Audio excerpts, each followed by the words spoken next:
Well, welcome everyone, and thanks Madhu and Evan for organizing all this. And it's really nice to see this session, at least from my perspective, where sort of the acknowledgement that agricultural systems are ecosystems themselves, but they're also parts of other ecosystems, and there's inputs and outputs and those things that we need to pay attention to. And in all the talk about modeling today, I thought about one quote from a really good statistician named George Box, where the famous quote, "All models are wrong, but some models are useful." So I think we should keep that in mind, and that's everyone that's taken statistics gets that quote. But anyways, and since we're late, I won't give the rest of my speech. So the first speaker today is Dr. Scott Swinton. Dr. Swinton is at Michigan State University. He is a professor and associate chair in the Department of Agricultural, Food, and Resource Economics, and he directs the department's graduate program and teaches PhD applied microeconomics. Dr. Swinton?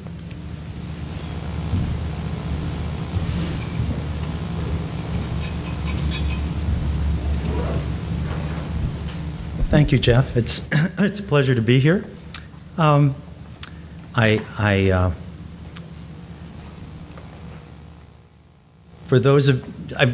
thrilled to be at the University of Illinois, and a few years ago, I was on an Academy of Sciences panel on the status of pollinators in North America, and so for Gene Robinson and May Berenbaum, I wore my pollinator necktie, and that's part of the kind of general context here about thinking about the services that we get from agriculture. And let's see, about the services that we get from the system here.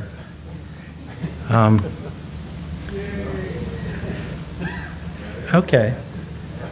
So I want to, the title of this talk is about multifunctional agriculture, and that's a term that's come out of Europe. But it is this notion that there's more than one thing that we might want from agriculture.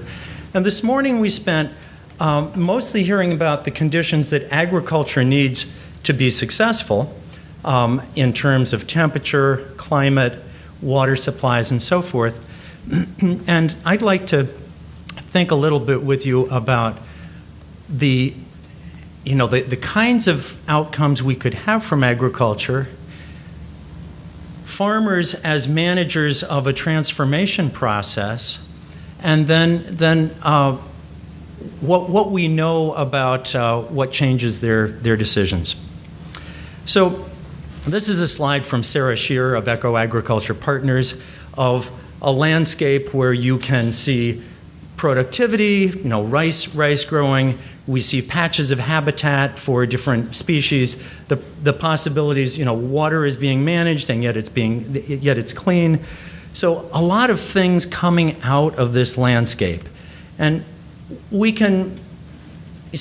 is part of the general notion of thinking of agriculture as a managed ecosystem. And indeed, agricultural systems cover a very large portion of the Earth's surface. I think we heard 15% of the terrestrial surface this morning. But if you look at a place like the continental United States, and if you include pastoral systems, we're up like 40, close to 50%.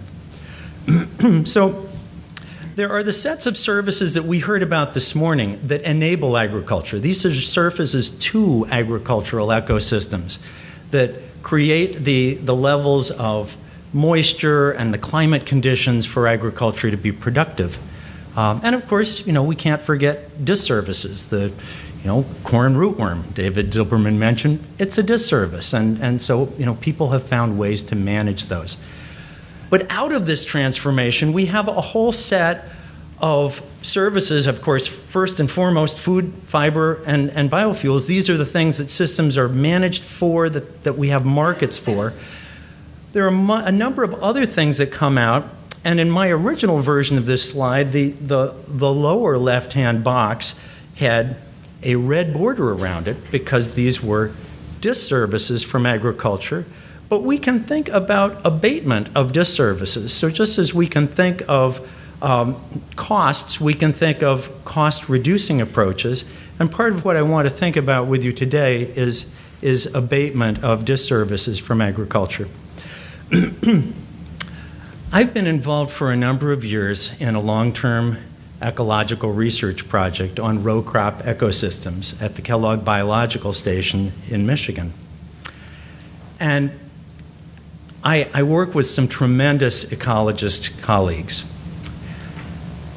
And one of the things that they like to think about is how we could redesign the world, but in particular agricultural systems, for better environmental outcomes.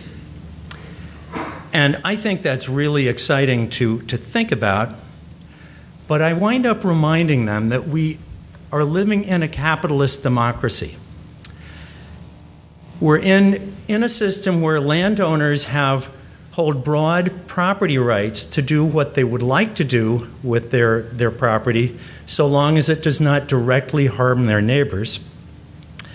And where we have markets for products that can be owned, and we've gotten tremendously good at producing those things. And all of the graphs that we saw this morning of upward patterns in yields, these are because of continual technological innovation and management innovations that have made it possible to respond to price and scarcity stimuli by doing better things for which we have built-in incentives. But where property rights are missing and markets fail, we see economic externalities such as pollution, we see depletion of common pool resources such as aquifers. So the challenge of multifunctional agriculture and doing these transformations is complicated by the kinds of property rights that we have.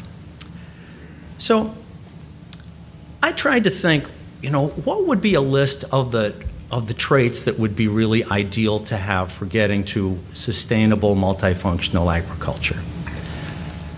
If we're going to do it in a capitalist democracy, there need to be incentives where producers want to do it voluntarily.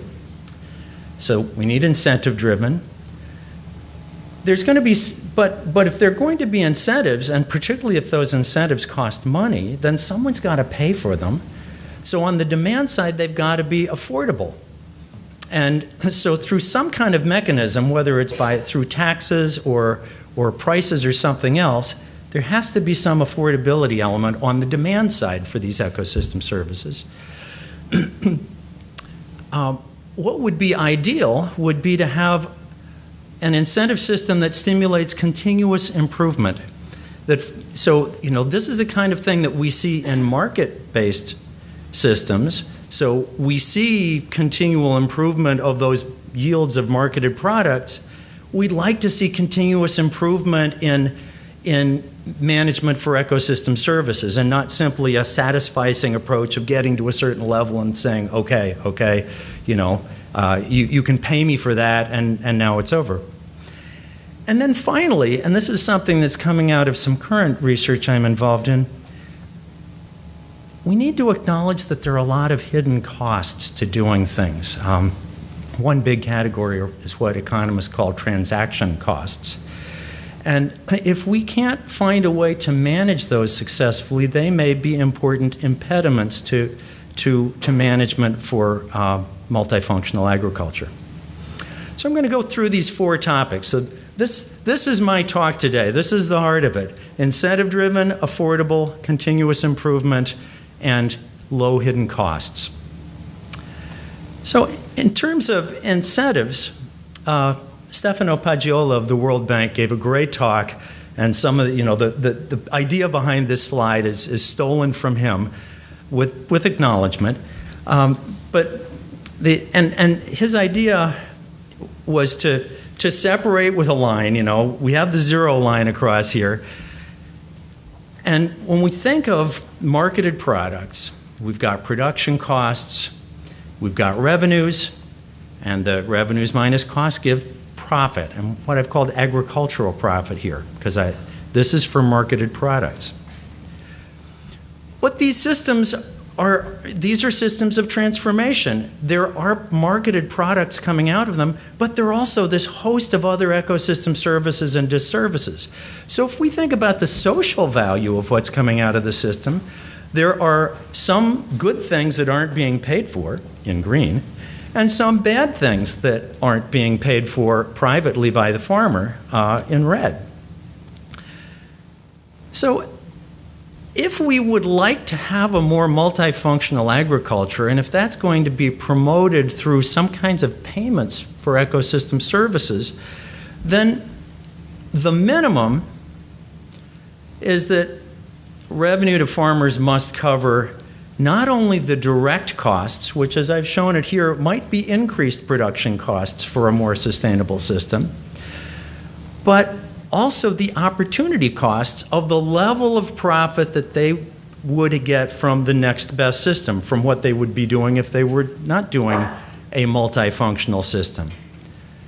So that we might head towards something that looked more like this: a multifunctional agriculture where there is in fact some payment for ecosystem services that are not provisioning services. There is an abatement of disservices coming out of the system. But there's also, we're never going to be able to monetize everything, and we probably wouldn't want to. But the big thing is we've squeezed the disservices smaller, and we're fostering some more ecosystem services. So that's kind of the concept in terms of thinking about incentives and why farmers might want to change. So affordability for consumers, though, that raises another question. What's the level of demand for different ecosystem services? And this, of course, is going to depend very much on how consumers, and I'm using this term consumers loosely, and I could say people if you want, but I'm thinking it in the economic sense of people who are consuming that ecosystem service. It depends on how we experience them. So, and the ways that we experience them differ tremendously across time and space. I'll talk about three little examples: eutrophic lakes, climate change, soil erosion. You can already feature the spatial dimension here, right? In fact, and this research was linked to long-term ecological research on agroecosystems. The question was, we know a lot about changes in greenhouse gas fluxes, changes in nitrate leaching, changes in other ecosystem service outcomes from changing agricultural management. We can make rotations more complex, we can reduce tillage, we can reduce fertilization, we can manage the biology of the way that cover crops fit in with the rest. But as part of a research project, we wanted to elicit from residents, taxpayers, their willingness to pay for ecosystem services that farmers could manage. But, and when we tried out some questions, we're going to do a mail survey, and we tried out some questions in the shopping mall. And people just said, what are you talking about? Like crop rotations? I don't know about crop rotations. Cover crops? We had to do some translational work in thinking about intermediate environmental changes and the ways that the non-farm population experiences ecosystem services that could be influenced by agriculture. So I have a whole list on the left-hand side here. I want to zero in on two that were ones that we made the focus of our research. One has to do with water and eutrophication of lakes, and the other has to do with global climate. And what we wanted to do was find out how aware people were of these services and what was their willingness to pay for them. So, in a nutshell, what we found was that many people have seen eutrophic lakes. They're aware of this as a problem. They're quite willing to pay to abate the number of lakes.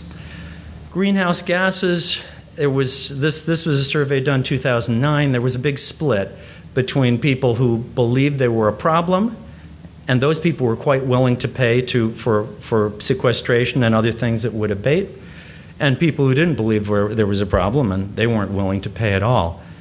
But my point here is not about the results of this particular study, but rather about the scales and ways in which people experience these and what that means for how we think about incentives. And I want to talk about 3 different scales. So we have global scales like atmospheric regulation, where the location and timing of emissions doesn't matter that much, but scale does. We could think of one giant global market, but with huge differences in ability to pay for changes in outcomes there. We can scale down to regional, and I want to talk about 2 kinds of regional. One, in terms of water quality and quantity. Water flows downhill. Timing does matter for issues of eutrophication and hypoxia. If pulses go in when temperature conditions are right, there can be much worse outcomes than to have the same total amount spread evenly through the season. We tend to have upstream suppliers, downstream people who are influenced, and demand depends importantly on scarcity. So that's something where we have to think about targeting users in particular areas, and willingness to pay is going to vary according to where people are and how they use it. The other regional scale one has to do with what I'll call biodiversity-mediated ecosystem services. And these are things like my pollinator necktie, well, not the necktie, but the pollinators, natural biocontrol of agricultural pests, endangered species, and so forth. And here, the scale is a very hard thing to think about because the areas over which different species project their services depend on many things, including whether the species is migratory or not. Plants aren't migratory. They don't, or not in a given generation, so they have very limited influence. Other species will project over very large areas, pole to pole in some instances. So timing matters also for sustaining habitat in the sense of needing to maintain food sources through a season. So the affordability part here is complicated because people in different places experience a set of ecosystem services that differ from place to place, quite apart from our individual preferences about how important they are. So I'm going to kind of skip over a little piece, but this is more about farmers and the fact that they appreciate very local things like improvements in soil quality that directly help them. So we wound up trying to put these pieces together. Willingness to pay by citizens for abatement of lake eutrophication, willingness to pay by citizens for abatement of greenhouse gases, and then farmers' willingness to make changes in their cropping systems in exchange for payments for these currently non-marketed ecosystem services, as well as income from the crops that they're raising. And what we found out is that there is, in fact, in this particular case, enough willingness to pay by residents to cover costs of transforming about 40 or 50% of the corn, soybean, wheat cropland in southern Michigan into more sustainable systems. So that says, in terms of my first 2 points, incentives and affordability, these can match up. But the question is, will they? So the question is how. So let me just move on to that. We have a basis for payment for environmental services, but you need a couple more things in terms of transactions to make this work. We need to have this continuous improvement piece, and we need to have hidden costs that are not there. We need a mechanism for transmitting those incentives. So some of the standard approaches out there are payments tied to outcomes. That's still more theoretical than it's real. payments for practices, which is quite common, tradable credits and permits. In the world of agriculture, this is really more theoretical than real, although there's some really cool, water quality trading models out there that work, but people just don't do many trades. And then there are there's a plethora of programs of certification for stewardship of different kinds.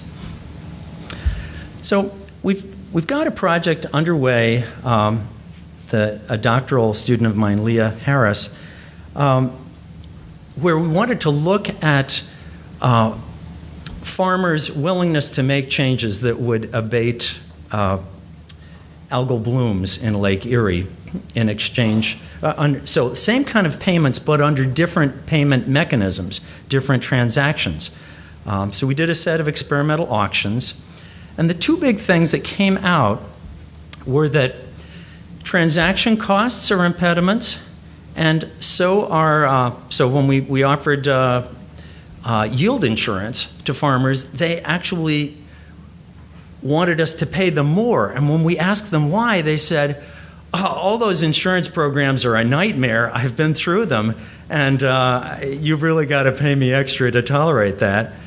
And then certification programs, which in theory work really well, but they actually don't target places with real water quality problems with greater vulnerability.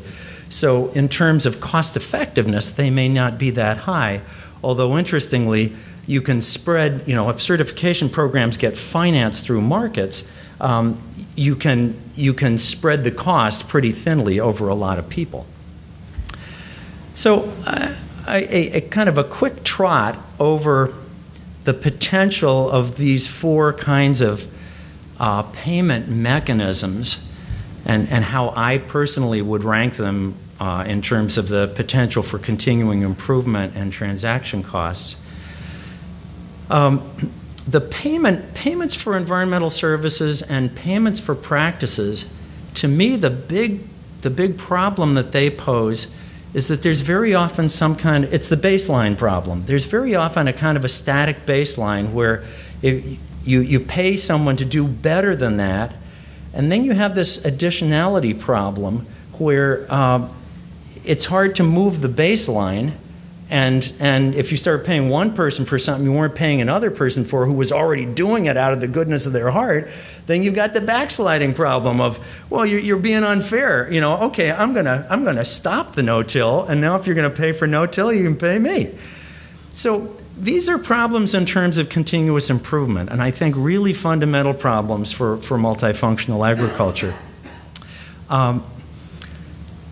And then in terms of transaction costs, things like auctions, which work well in theory at getting a low cost per unit of the outcome, running auctions to find out who's going to be the lowest bidder, I now have personal experience, and this is a headache. And you talk to people in USDA and other places, there's transaction costs on the seller side as well as the buyer. So I guess what comes out of this for me is that payments for environmental services are feasible, but they can be cumbersome. There are significant transaction costs, and so I think these are points that I have made. So now, some thoughts about where to go. And honestly, this is a talk I wrote more for helping me to think about things that I'd like to think about. This is not as tightly packaged a talk as some of the others that you've heard. So one direction to go, to think about, is in terms of changes in property rights. And this is, in a little way, kind of triggered by an economist thinking about Peter Kareva's tremendous science article about domesticated nature, the way that, people have transformed the planet.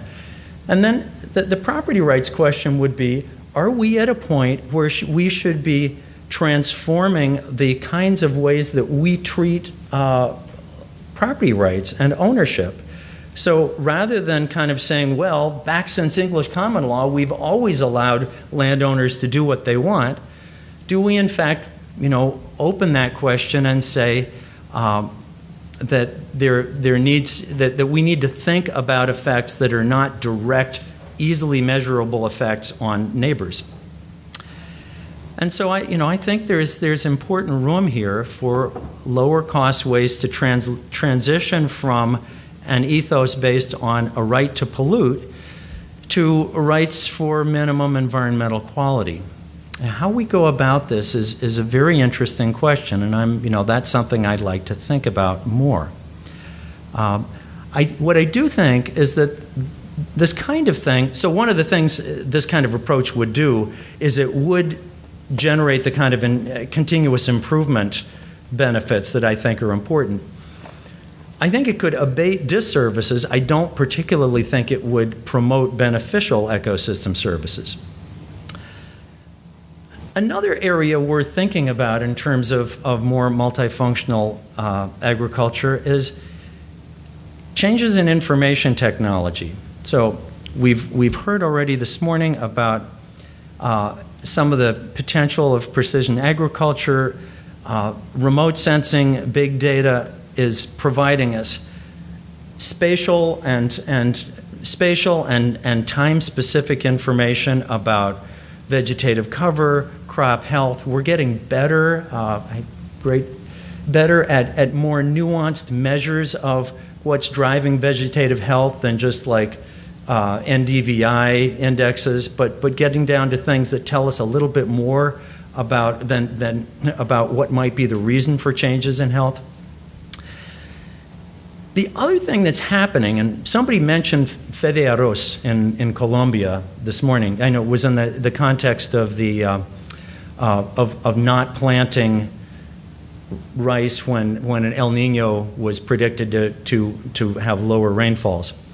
Another interesting thing that Fede Arroz is doing in collaboration with SIAT is informing rice farmers in Colombia about, they've come up with software that you can download into cell phones to run what-if scenarios on your fields and how they would perform under climate change. Some people I'm working with at Nature Conservancy are doing something similar with SWAT, the Soil and Water Analysis Tool, for predicting erosion and nutrient runoff near Saginaw Bay in Michigan. And this raises, so that the immediate audiences for these kinds of things are likely to be farmers. And there's certainly lots of proprietary software that's being diffused that is specifically for farmers to manage their fields. But alongside this, we're likely to see more apps that are usable by members of the general public. And this raises some really interesting questions about crowdsourcing of environmental monitoring and neighbors kind of running scenarios on somebody else's fields and saying, what if they manage that field differently? And then it kind of opens the door to psychological nudges.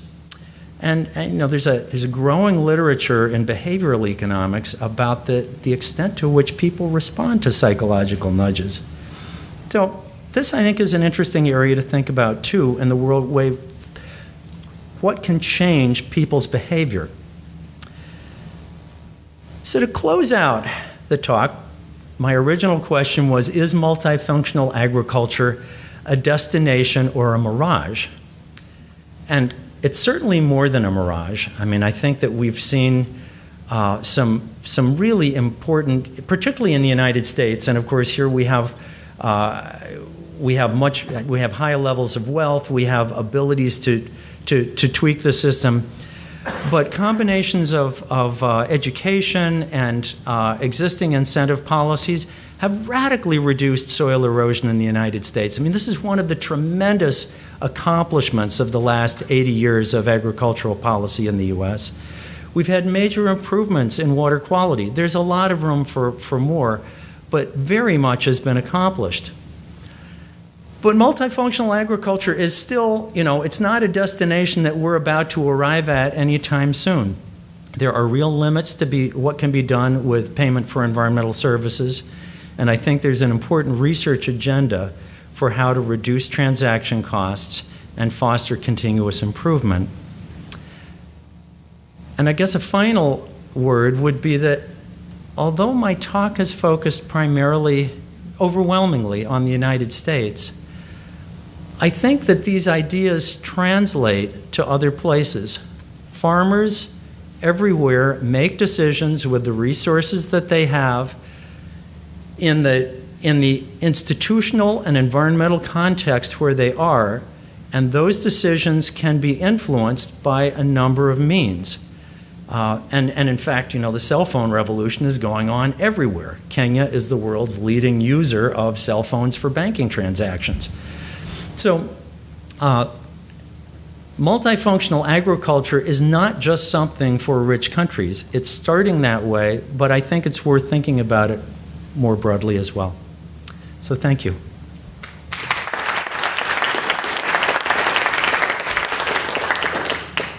We have time for one or two questions.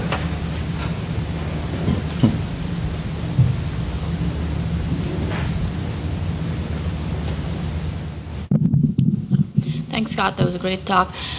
So, in addition to transactions costs and the need for those incentives, a big part of trying to design these payment for ecosystem services from agriculture is being able to measure what those services are. And if you're thinking of non-point pollution reduction or endangered species protection and soil carbon, which is also not easy. I mean, that's maybe part of the transactions cost, but so it's all, and as well as having technologies to measure and monitor at low cost.